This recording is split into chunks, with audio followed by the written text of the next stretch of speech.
Welcome back, hunters and survivors. I'm the SurvivalVis, and we return to monsterhunterworld Iceborne, where it has been a little while since we were last in a video for it.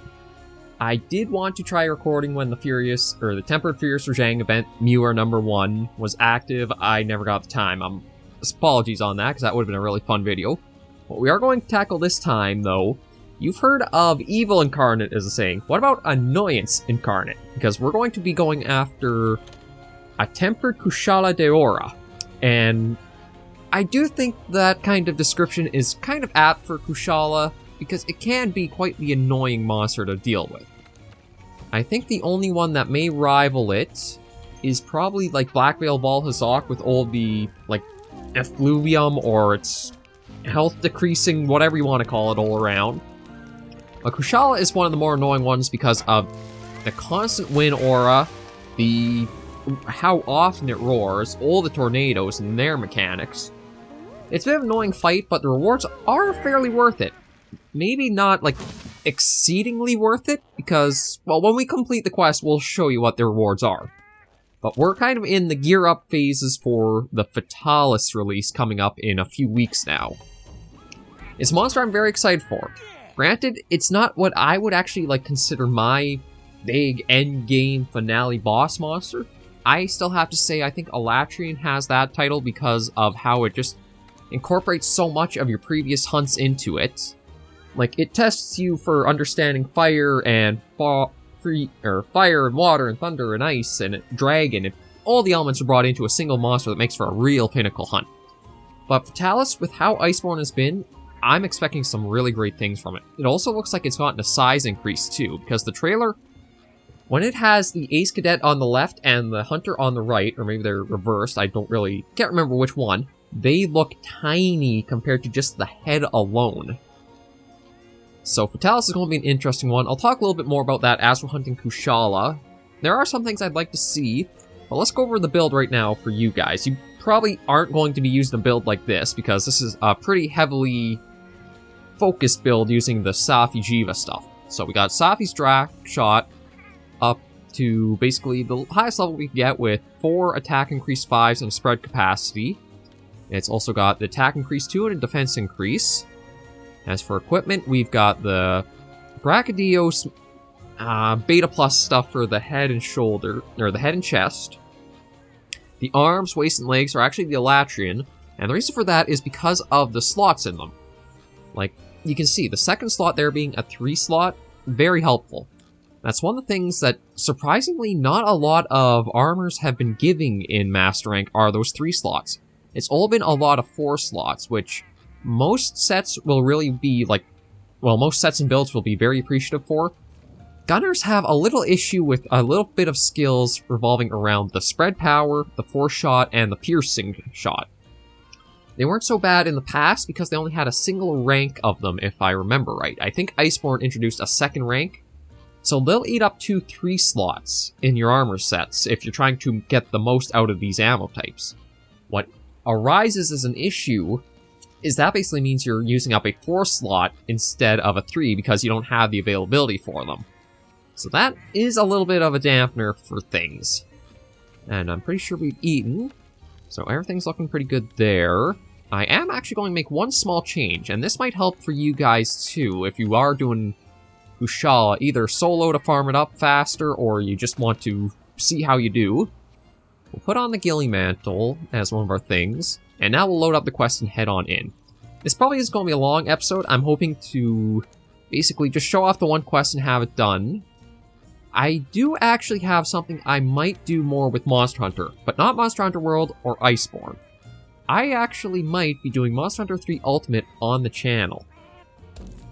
I just want to see what the feedback might be if I were to do that, because, well, I guess I can talk a little more into it, but the 3rd generation, Monster Hunter 3, is my favorite to date, and it's also like my home generation in a way. It's where I feel like I got the entire Monster Hunter experience that just sucked me super deep into it.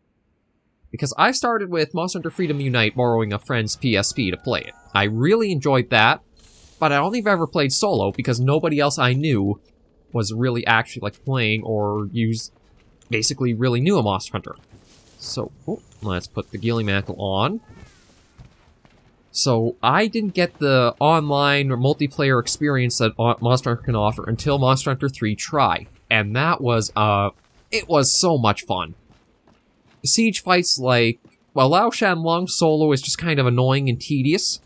But with Jen Moran in Try, it felt like because you had the entire, like, crew of hunters with you, it felt like you almost had, like, roles you could each individually take up. Like, since I was mostly, I've basically been a gunner for the entire playthrough of all of Monster Hunters. From Freedom Unite onwards, I've only ever been a gunner. I haven't really done that much with Blade Master stuff, except for in Freedom Unite and G-Rank, because you would, like, one-shots were very common in and Freedom Unite as a gunner. So we got that prepared. That's the Dragonrazer. You will want to try using that. And we'll kind of see if we can set it up to show off the best way I think you'll have of using it. Like, there's already Annoyance 1, is immediately tornado and up in the air. Okay, now that, yeah, that's going beyond the move, or I thought it would have. What I'm trying to do is just come on over here. There you go. And already up, out. Up again and spawn a tornado on a tornado. Annoyance Incarnate, you really earn your name. Oh, shoot. And I also gotta be careful because the tornado is still here.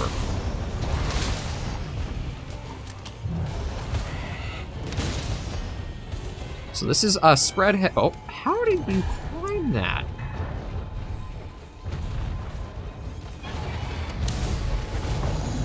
Okay, I messed that up royally. What's supposed to happen was that was the ballista binder.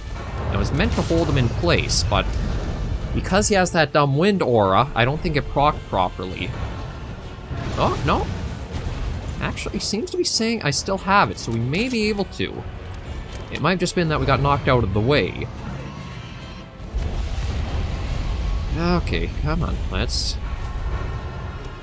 And, like, I can't even really get a... Okay, well, I am able to get on the head, which I'm a bit surprised at, because the wind aura is so oppressive in Kushala, you'll sometimes get... be unable to actually get the clutch claw onto its head, which kind of is a vital part to fighting Kushala. It's one of the monsters where it felt like they used the clutch claw as an excuse to overdrive some of the worst habits of them.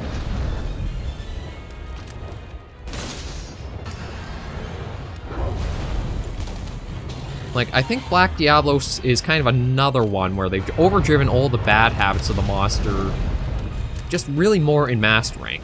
Like, look at how often it's in the air.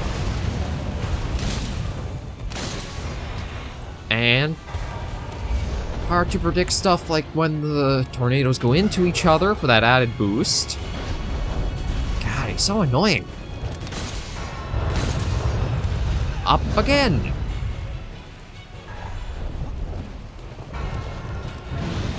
At least for something like Kushala, you are given this fun toy to use.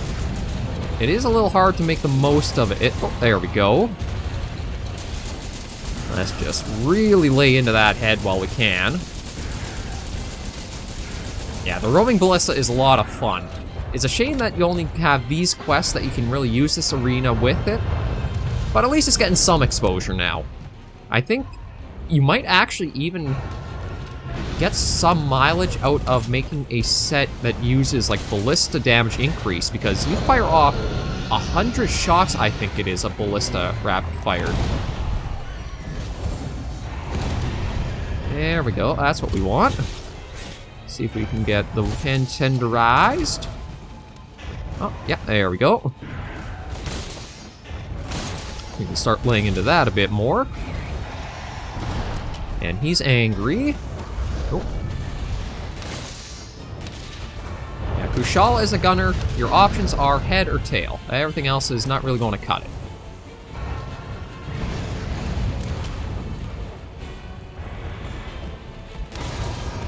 And the reason I'm not using Elemental, they can work, like you will get some procs off.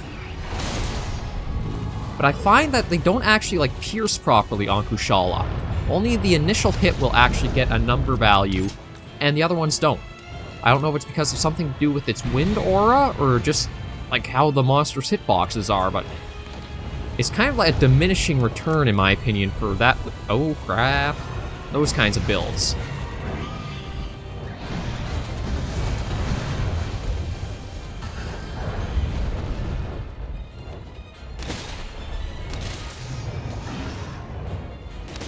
Okay, let's get you down.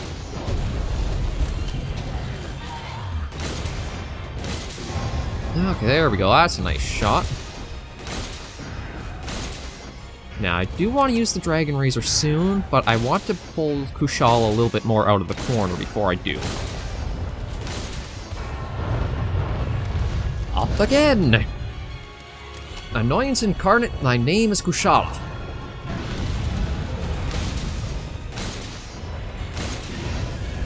Okay, well, at least we are getting some nice staggers on it. That's a very helpful part of this. And we have enough time to do the 3 and the blast like that. Now, I am eager to get the Clutch Claw boost, however, I do feel like we are going to run into the problem as, like, gunners. It's going to be kind of hard to squeeze that skill in. Because of our shots being both...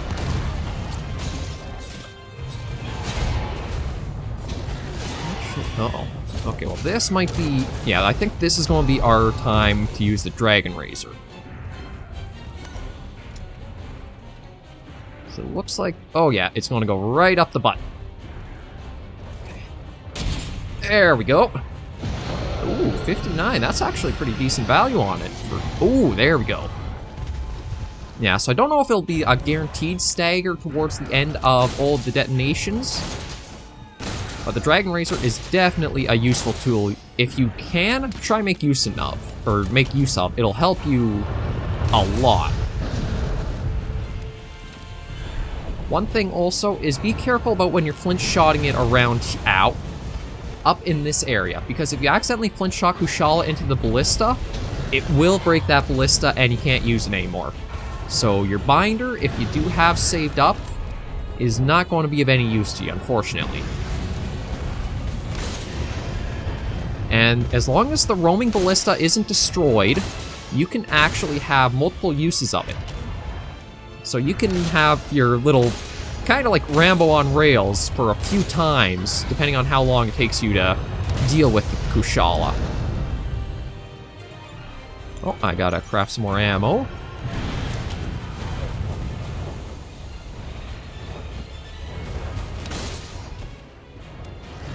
Like, I know monster attacks will destroy the siege equipment, but I think it's more like physical stuff. I don't think Kushala's wind attacks will really do it if they do hit.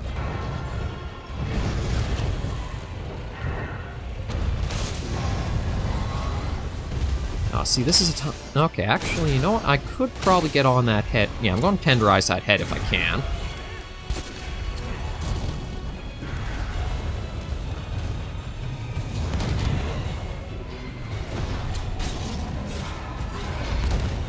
Now, I don't even know how that got me off of him, to be honest.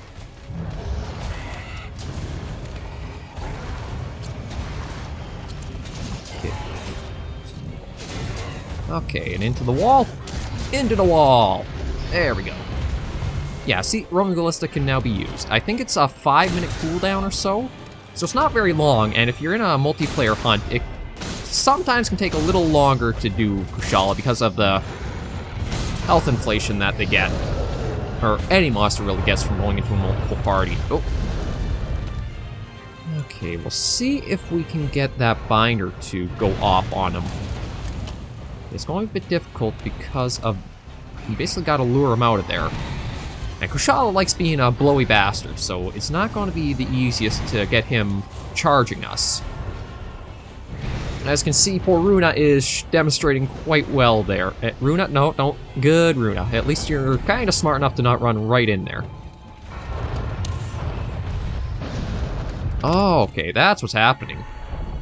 For for some reason, although we're using the ballista and it says like 1 bit of ammo, it's giving us the 10 for... Ow. God, I hate the tornadoes.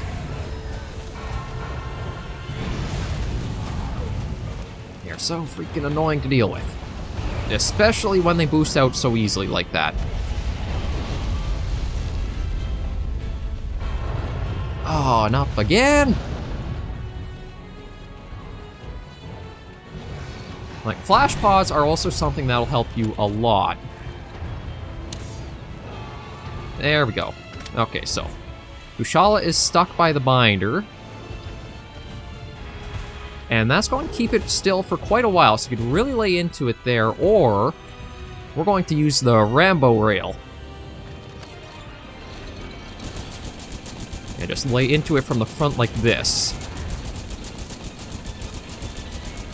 And you can see this is probably the most effective time to use it, is either when Kushala gets knocked down, or coming off of the binder like that, because it does have a lot of downtime, like it's recovering its stamina.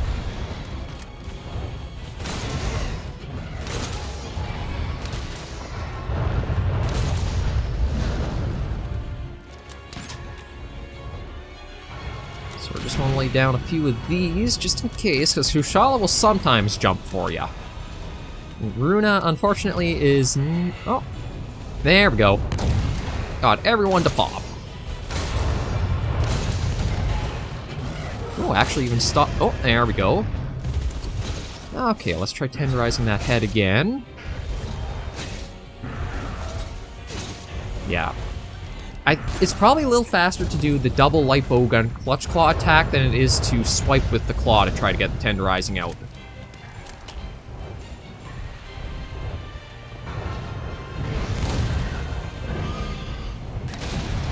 Ow. God, I hate... It's when the tornado gets that boost like that, it's so difficult, because it's hard to know... Oh, thank you, Runa. That actually came in at a pretty good time. Will you land, you dumb bugger?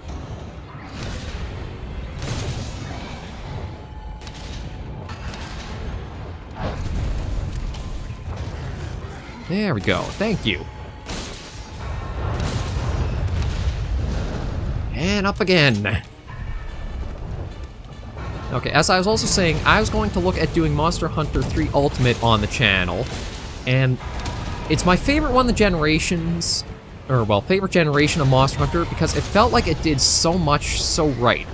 I still say it had some of the best monster variety in the game. Like, even if you had a lot of similar skeletons, you had a lot of very unique monsters, like Arzuros, Lagombi, and Volvidon. They might have similar mechanics for their fights, but their designs are still very different from one another. You have Kuru Peko, which was an amazing monster to really fight and just go up against because of how special the ability to call another monster into fight was. You had the Leviathans in Underwater, I miss dearly, they are such a unique thing. And the maps were also really cool with having the... Oh, there we go, thank you. Oh, really? Thank you, screw you. Okay, where are you? Ow.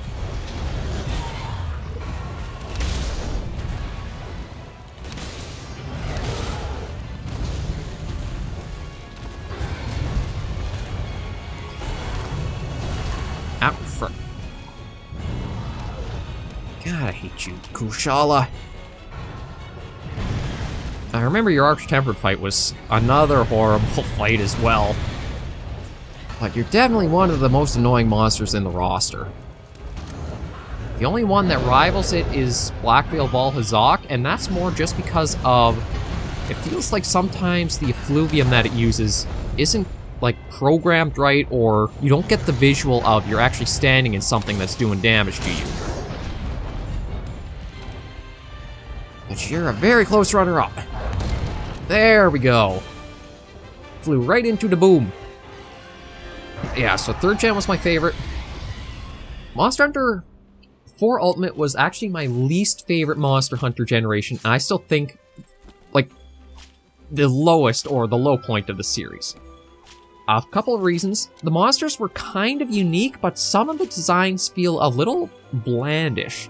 Like, you look at Tetsukabra compared to a lot of other monsters, and it feels like there should be more design behind it, like more texture definition, stuff like that. And you don't have a lot of 4 monsters, like, continuing forward. 4th generation, no monsters super continued forward until Generations Ultimate.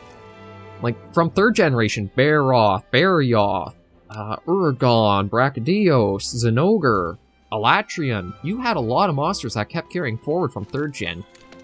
I don't think a single 4th gen monster has really kept going forward with the series, except for in Generations and Generations Ultimate. So 3 Ultimate is the one I want to play. 4 Ultimates. My reasons against it... Well, okay, I keep getting sidetracked, apologies. So the reason you want to possibly do the Tempered Kushala in the arena, besides having all the goodie and toys to play with, is that they'll give you the 3 sealed Phase Stone. It might be worth it more to go after the Tempered Zinogre, the Wrath of Thunder Descends, just because it might be a little easier, and I think you actually might get more of a guarantee to some more Phase Stones, or there's a bigger chance of them. You'll still get a number of decorations, which are why you want to do this to prep yourself up and get your builds ready. So what do we get? Oh, that might be something good. Iron Wall. Tenderizer Physique. Tenderizer's good. Physique's not as much. Certain builds I think that would be really useful for, but ours isn't really. Phoenix Protection, or Heavy Artillery. Well, 4 Shot. Yeah, so that's all that done. So that was the Annoyance Incarnate. It can give you some nice rewards. And going back to why 4 Ultimate's my lowest point, most people probably have fond memories because they were a Blade Master. They were either Greatsword, Longsword, Sword and Shield, Dual Blade, Charge Blade. They were melee fighters. As a gunner in 4 Ultimates, that was the bane of your existence. Because you have to remember, this was back before there was more of like a sync up of how much damage you would take if you were using a melee weapon or a ranged weapon in Monster Hunter. Like, World and Iceborne both have you probably taking more similar damage to one another. You will still take some more damage as a gunner, but nowhere near the despair or the difference that was in the previous generations. For Ultimate stuff, it could come close to one-shotting you multiple times as a gunner. And the maps did not help you either. One of the things that people probably don't remember or forget often is if you rolled near a ledge, you didn't just roll and go down. You roll and bunny hop. That little bunny hop, as a gunner, is your bane, because you're trying to just get away from an attack that will pound you hard, and instead of getting the full distance of the roll, you get stopped short for a little doink. It's like you're basically a target going up for the monster. Doink! Damn! Bam! Like that. So, another thing, the map design, so annoying to try aiming with, because it's up, down, all left, like, all the ledges and the different levels on each map made it hard to keep a good track on aiming for the monsters. That's where I do like 3 Ultimate. Surprisingly, Underwater I think worked better for that, because you didn't have that disparity of, if I try to roll to dodge, I'm not stopped and getting smacked towards the end, or I accidentally am too close to a ledge and that screws me over. If you were a Blade Master, I think 4 Ultimate was a lot more fun. If you were a gunner, like me, you might have not had the best memories of it. Oh, excuse me. And it's the only Monster Hunter game that really burned me out. One thing about it being on, I think, was it just... I gotta remember. Let's see, I don't have it right there with me. I gotta take a little look and see whether that was on 3DS or not. I'm pretty sure it was.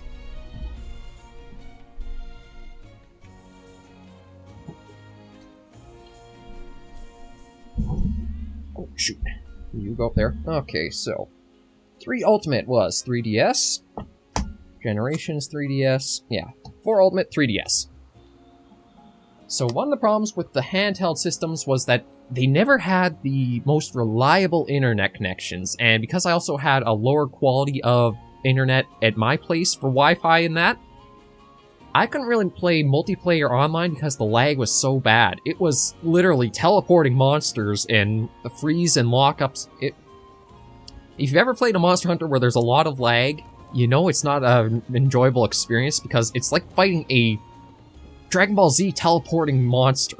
It's that level of ridiculous, and that burned me out of doing anything G rank for Monster Hunter, because everything else in 4 Ultimate piled up onto that point was kind of the, I gotta take a break, this is burning me out. Generations did do much better, because I feel like the maps definitely dialed back on that verticality with how much like vertical leaping and jumping there was. Like, you look back in the day, one of the worst designed maps I really feel like for Monster Hunter was the 4th generation desert one, where you go into, I think it's area 1, where it's like the big sand dune and another sand dune, and like in that area it's just really annoying to fight anything as a gunner, or well, even a blade master too, because you try rolling out of the way and it's a lot of bunny hopping, or the monsters are at weird angles to you. And then aside from areas 1 and 2, all of the other areas were very tiny for big monsters. Anybody remember fighting, I think you can, was it Monob? It might have been Monoblos. I think his fight, like the intro cinematic, it looks like he shouldn't even fit in that tiny little ring area where the Gendrome and Genprey are, because it's just not designed for a big monster. So yeah, 4th gen is my least favorite one, but if you guys are interested, I would look forward to doing some Monster Hunter 3 Ultimate on the channel. I was thinking only maybe doing like the big monster fights, cut out a lot of the gathering and side quests and the smaller stuff, but show you the fights and the monsters, and probably tackle it as a heavy bowgun user, because that's actually one experience I haven't done before. World I did fully bow. Iceborne I did light bowgun, as if you, well, you guys may have watched. I do admit, I apologize for the video quality on those earlier ones. I was using a much lower data rate or bit rate than I should have for rendering the videos. That's improved now, so videos like this should be much better. But yeah, so I may be doing that. If you guys would like to see it, leave that in the comments and let me know. I also want to show off some of the stuff like the bowgun designs from back in the day and the gunner armor. Anybody who's played a Monster Hunter and look back at the armor, the gunner stuff, I love the big left like brace or shield thing that would do to your arm. It didn't do squat for defense, but it looked damn cool. So, thank you guys very much for joining me with this little hunt of that Tempered Kushala. It can net you some good rewards, and it's a good prep for Fatalis. And hopefully I'll catch you in the next video or episode. Remember, as always, hunters and survivors alike, you take care and stay alive.